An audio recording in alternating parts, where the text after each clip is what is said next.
2 linggo bago ang Semana Santa, kalbaryo na agad ang hatid ng mega oil price hike sa mga biyahero.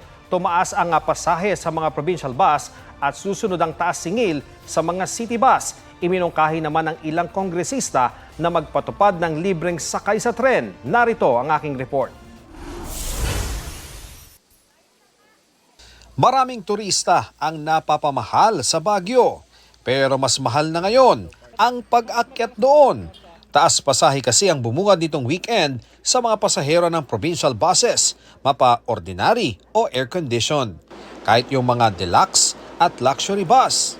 Dahil sa provisional increase, ang biyaheng Baguio mula sa ilang terminal sa Cubao, umaabot na ng 760 pesos ang pasahe sa regular bus mula sa dating 641 pesos.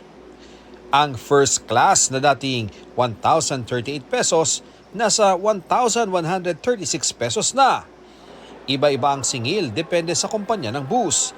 Malaking problema yan sa estudyanteng si Kisha na lingguhang umaakyat ng Baguio mula Quezon City. Medyo mabigat po especially as a student. So, bukod sa everyday expenses, dumadagdag po yung increase dun sa bus. Sa PITX o Parañaque Integrated Terminal Exchange, nasa 200 pesos ang itinaas ng pamasahe pa Leyte. May 200 pesos naman pag Ginubatan Albay. Kaya si Lisa na biyaheng Ginubatan, nag-ordinary bus na para makatipid. Ang taas pasahe naman sa city buses, pinaplansya na bago i-anunsyo bukas ayon sa LTFRB. Iba ang fare structure ng metro buses compared sa provincial buses. Iba rin yung expense basket ng provincial buses compared to the city bus. Hindi sila the same. Pero sino mas magiging mataas? Provincial or city?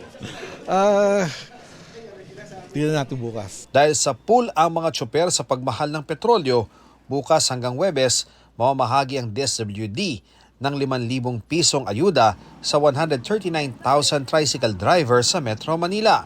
Sabi ng DSWD, posibleng sa Lunes ang bigayan ng ayuda sa mga jeepney driver at isusunod ang iba pang public utility vehicle drivers. Ang instruction ng ating presidente, kailangan multiple times kung tumagal pa to. 139,000 will cost the government around close to 700 million pesos.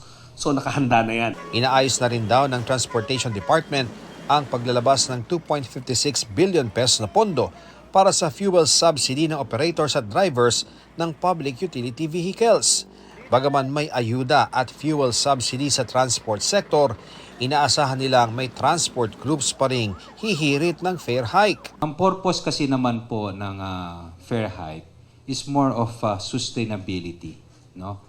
To ensure na meron tayong transportation, we really have to strike a balance between approving and giving a fair hike and also the capability of our commuters to pay the supposed fair hike. Pero para sa Piston at iba pang progresibong grupo, di sapat ang ayuda lang.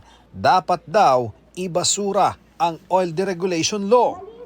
Nagkasa sila ng nationwide strike sa Huwebes, March 19. 5,000 sa naabot. Halos kulang pa ng 2 days na para ipangkrudo namin sa aming mga sasakyan. Mariresolve ba yung kasalukuyang kalagayan ng sektor ng transportasyon?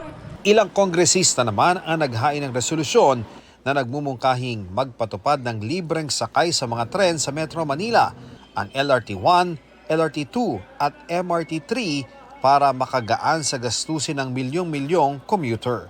Wala pang tugon dito ang DOTR.